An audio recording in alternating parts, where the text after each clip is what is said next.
La FRPI ressurgit en République démocratique du Congo. Depuis quelques semaines, des exactions attribuées à la force de résistance patriotique de l'Ituri se multiplient. Pillages, vols, enlèvements, viols collectifs. Malgré l'arrestation de son leader Cobra Matata en janvier 2015, le groupe de miliciens ne semble pas avoir perdu sa capacité de nuisance. Cobra Matata s'est rendu aux autorités congolaises, mais il se trouve qu'il n'a pas été suivi par un certain nombre de ses lieutenants.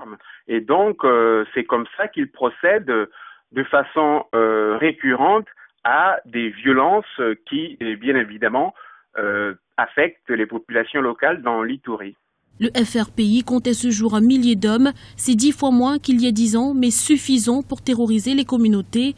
Face à cette situation, le dialogue apparaît alors comme la seule solution. Le gouvernement de Kinshasa doit engager le dialogue avec les responsables de ces exactions. Parce qu'il y a eu des tentatives d'opérations militaires dans le passé et la situation n'a pas été réglée pour autant. Et donc, il faut que ces miliciens obtiennent des garanties de la part du gouvernement pour que finalement, ils soient amenés à comprendre que la solution ne passe pas par la violence. L'an passé, les autorités congolaises avaient entamé des négociations avec la FRPI en vue d'une reddition. Mais l'arrestation du leader du groupe, ajoutée aux violents combats qui ont opposé les miliciens à l'armée congolaise fin janvier, n'ont rien arrangé.